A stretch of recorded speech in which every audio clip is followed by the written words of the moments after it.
Okay, yeah, this, sorry it's taking so long to upload. Long story short, a lot of the footage that was in this episode got corrupted somehow, and so I've kind of just scrambled to make an edit that makes some sort of chronological sense, but there's a lot that happened that is not going to be shown. I would say strictly necessary events, though, for the most part, are shown, and if anything is missing, I'll do my best to try and describe, but yeah, at this point, all that was left was to do Lunatic Cultist and the Pillars and Moonlord. And I figured the Cultist would be... Because I never really bothered to learn the fights, really any of the fights in this game, until I started playing this character. I figured the Cultist probably wouldn't be an issue, especially once I learned how to kill it.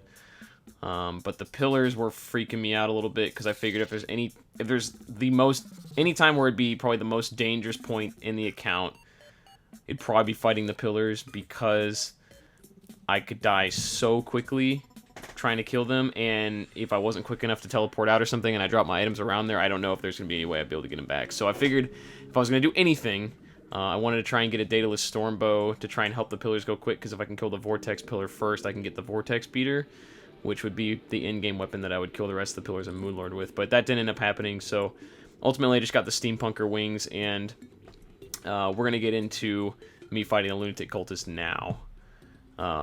Cut back to you in a minute.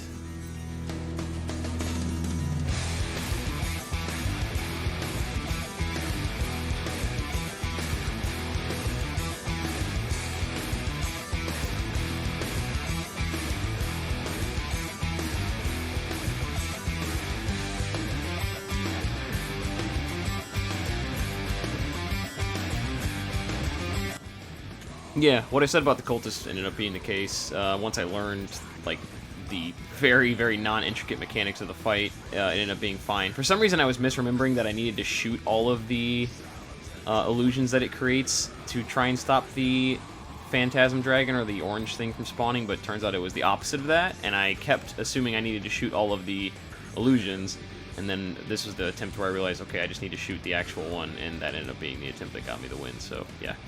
Lunatic Cult is pretty easy, and, you know, it gets you the Ancient Manipulator, which helps me make the weapons and stuff that I'll get from the Pillar Fragments, but other than that, yeah.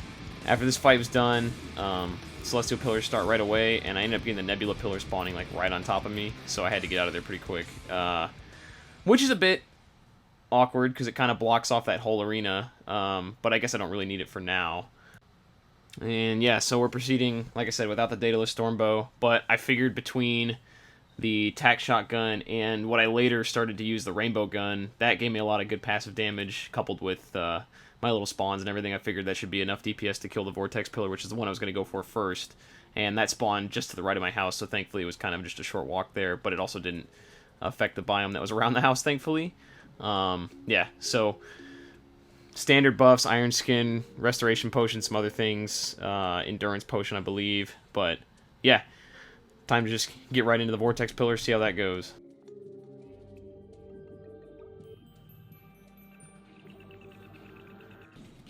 And this actually ended up being fairly straightforward as long as I teleported out in time. That strategy of using the Rainbow Gun with the Tack Shotgun and Chlorophyte Bullets ended up working out fairly well.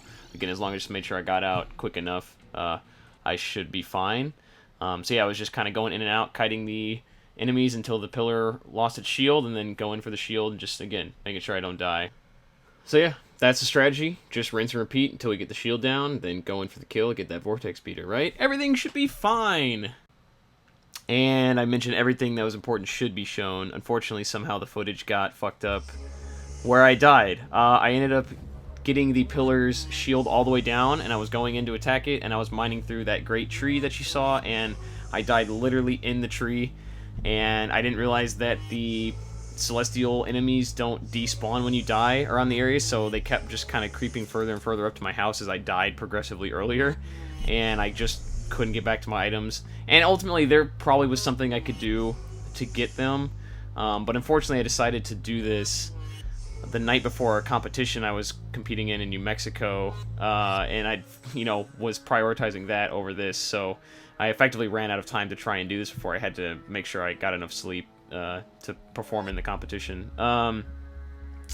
So, yeah, I was always worried about this. I was worried that I would die and wipe at some point, but I suppose it has to happen at some point, it's all a learning experience, and that's part of what makes this account so interesting, is the stakes are so incredibly high.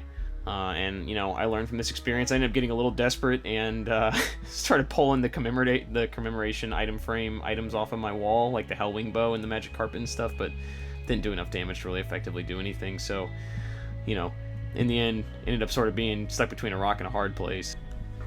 To me, this kind of feels like when Josh Brolin's character dies at the end of No Country for Old Men off screen after all the build-up. It's kind of that degree of anticlimax. But, when all is said and done, maybe I wouldn't have had it another way, because I certainly wouldn't have scripted it to turn out this way. But, yeah, unfortunately, in the end, I did run out of available time to try and solve this problem, and we did wipe and lose all of our items.